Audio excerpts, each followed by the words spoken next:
Hello students, welcome back to my YouTube channel. कैसे हैं आप सब लोग? आई होप आप सब बहुत खुश और प्यारे होंगे। So as you all know कि कल CCS university BCom third year 5th sem का एग्ज़ाम है, जो कि है कॉर्पोरेट अकाउंटिंग का। तो आज की इस वीडियो में हम देखने वाले हैं कुछ इम्पॉर्टेंट क्वेश्चंस जो कि आप एग्ज़ाम से एक दिन पहले पढ़कर पास कर सकते हैं इस एग्ज़ाम को। और इसी के साथ साथ जिन स्टूडेंट्स ने प्रिपरेशन कर ली है उसी में हम देखेंगे कि कुछ इम्पॉर्टेंट चैप्टर्स जो कि आपके एग्ज़ाम के पॉइंट ऑफ व्यू से काफ़ी इम्पॉर्टेंट हैं। तो चलिए स्टार्ट करते हैं इस वीडियो को एंड तक देखिएगा, लाइक कीजिएगा, कमेंट कीजिएगा एंड चैनल को सब्सक्राइब करना बिल्कुल भी ना भूलें और मुझे सपोर्ट करते रहिए। सबसे पहले हम बात कर लेते हैं थ्योरेटिकल क्वेश्चंस की, जो कि 15 मार्क्स के लॉन्ग क्वेश्चंस आते हैं। सबसे पहले हम उनकी बात करेंगे।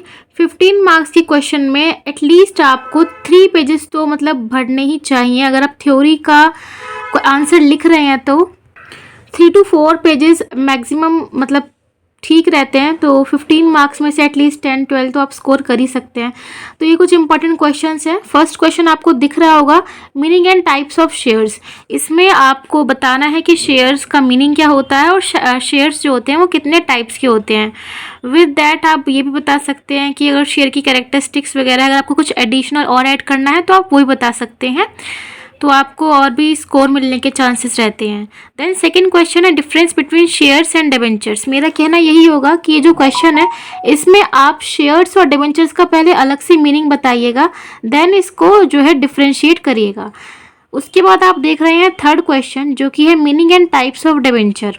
इसमें आप डिबेंचर का जो मीनिंग होता है वो बताइएगा, देन उसके जो टाइप्स होते हैं वो बताइएगा। इसके बाद आप इसका नेचर भी बता सकते हैं इफ़ यू वांट टू, मतलब बताना चाहते हैं तो। क्वेश्चन नंबर 4 है method of redemption of debentures.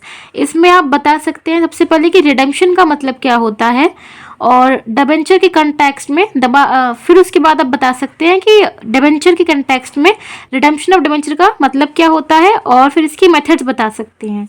Then 5th question आपको दिख रहा होगा, what do you mean by amalgamation of companies and types of amalgamation. ये क्वेश्चन बहुत इम्पॉर्टेंट है। ये यहाँ से इस चैप्टर से थ्योरी बहुत बनती है एमलगेशन वाले चैप्टर से, और न्यूमेरिकल के पर्पस से भी थोड़ा सा इम्पॉर्टेंट है।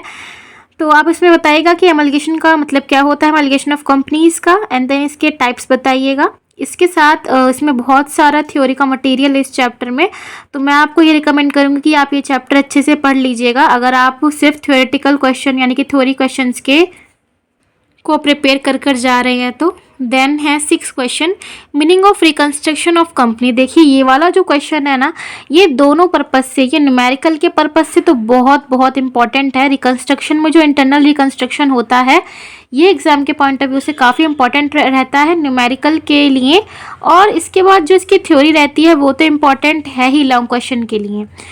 देन उसके बाद 7th क्वेश्चन है टाइप ऑफ रिकंस्ट्रक्शन। देखिए रिकंस्ट्रक्शन यहाँ पे टाइप पूछ लिए, जैसे कि इंटरनल है और एक्सटर्नल है।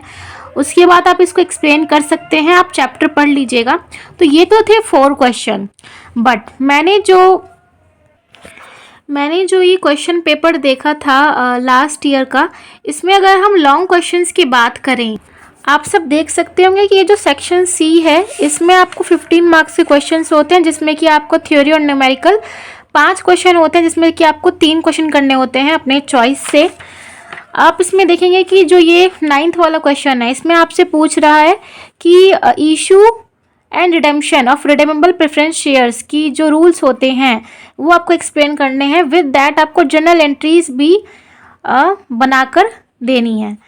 और इसके बाद न्यूमेरिकल का क्वेश्चन है, आप उसको देख सकते हो। जो न्यूमेरिकल प्रिपेयर करके जा रहे हैं वो तो अच्छी बात है, बट अगर आप थ्योरी के उससे जा रहे हैं कि हमें थ्योरी करनी है तो आप फिर थ्योरी अच्छे से पढ़ के जाइएगा। अब आप देख सकते हैं 12 क्वेश्चन, जो कि पूछा है आपसे अकाउंटिंग स्टैंडर्ड का मीनिंग क्या होता है, एंड इसके एक्सप्लेनेशन पूछी है अकाउंटिंग स्टैंडर्ड 14 की इन डिटेल। अब मैं आपको सिलेबस दिखाऊंगी बुक में, जिसमें आपको कहीं भी अकाउंटिंग स्टैंडर्ड का जो है ये चैप्टर नहीं दिखेगा। ये जो अकाउंटिंग स्टैंडर्ड थे ये हमने बीकॉम फर्स्ट ईयर में पढ़े थे, तो मैं तो यही आपको रिकमेंड करूँगी कि आप इस वाले क्वेश्चन को भी अच्छे से प्रिपेयर करके जाएगा, क्योंकि सिलेबस में तो कहीं भी नहीं दिखा। ये अकाउंटिंग स्टैंडर्ड 14 तो है, बट इसका जो मीनिंग और जो इसकी डिटेल्स थी वो हमने है ना बीकॉम फर्स्ट ईयर में पढ़ी थी, आई थिंक कॉस्ट अकाउंटिंग में। या फिर मतलब फाइनेंशियल था, बट हमने ये फर्स्ट ईयर में ही पढ़ी थी अकाउंटिंग स्टैंडर्ड। उसके बाद अकाउंटिंग स्टैंडर्ड 14 जो है ये आपकी बुक में है थोड़ा सा।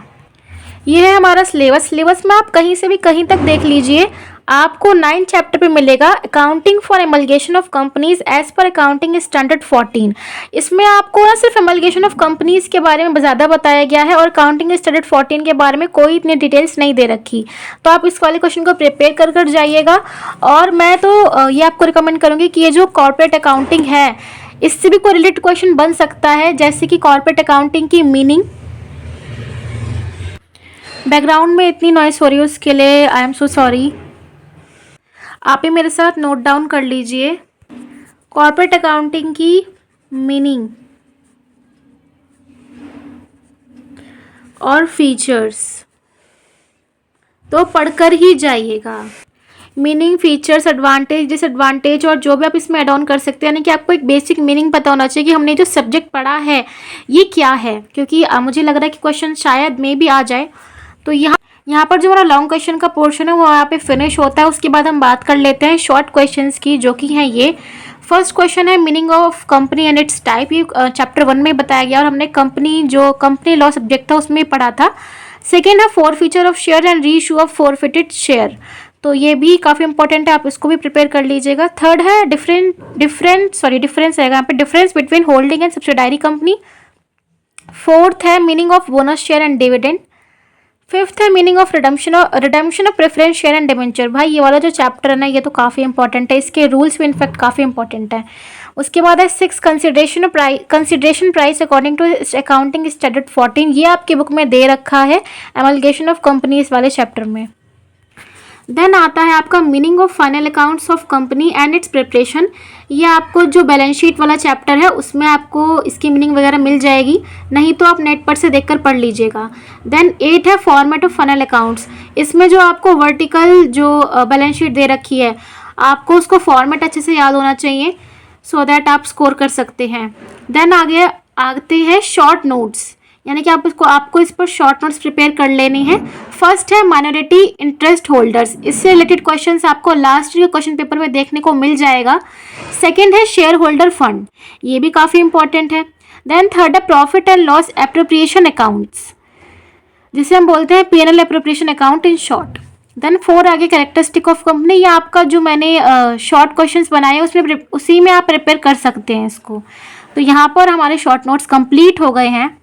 उसके बाद हम बात करते हैं उन स्टूडेंट्स की जो कि न्यूमेरिकल पर जिनकी अच्छी पकड़ थी और जो न्यूमेरिकल और थ्योरी जिनका बहुत टॉप पर प्रिपेयर हो चुका है। आप एक बार इनको रिवाइज कर लीजिएगा इन चैप्टर को। फर्स्ट है issue and four feature of shares, इसमें आपको जनरल एंट्री तो पता होनी ही चाहिए। सेकेंड है रिडेम्पशन ऑफ डिबेंचर्स। थर्ड है होल्डिंग कंपनी। 4 है profit and loss prior to incorporation, इसमें आपको मीनिंग पता होना चाहिए कि क्या है, और प्रायर और आफ्टर दोनों ही पता होना चाहिए, और इसके बाद आपको इसका फॉर्मेट पता होना चाहिए। देन 5th है इंटरनल रिकंस्ट्रक्शन, ये तो काफ़ी इंपॉर्टेंट है, मैंने आपको वीडियो के स्टार्टिंग में ही बता दिया था। सो ये था हमारी पूरी वीडियो एंड आई होप आपको समझ आई होगी। हमने इसमें जो इम्पोर्टेंट चीज़ें हैं कॉर्पोरेट अकाउंटिंग की वो सब कवर कर ली हैं।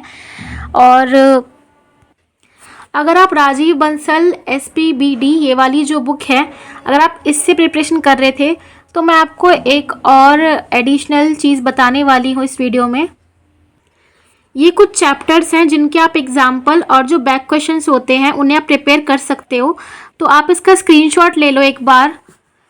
न्यूमेरिकल में ये देखो चैप्टर 1 है, उसके एग्जाम्पल नंबर आप कौन से प्रिपेयर कर सकते हो और क्वेश्चन नंबर कौन से प्रिपेयर कर सकते हो। देन चैप्टर 2 है कि इसमें आप कौन से एग्जाम्पल प्रिपेयर कर सकते हो और कौन से क्वेश्चन नंबर प्रिपेयर कर सकते हो। देन चैप्टर 3 है, देन चैप्टर 4 है, चैप्टर 5 है एंड उसके बाद होल्डिंग कंपनी है और रिकंस्ट्रक्शन है। ये थी मेरी कंप्लीट वीडियो, इसमें हमने सारी इंपॉर्टेंट चीज़ें कवर कर ली। आई होप आप सबका जो एग्ज़ाम है वो बहुत अच्छे से जाएगा, सब लोग पास हो जाएंगे। वीडियो अच्छा लगा तो वीडियो को लाइक शेयर कमेंट और चैनल को सब्सक्राइब करना बिल्कुल ना भूलें। Thank you for watching and keep supporting me.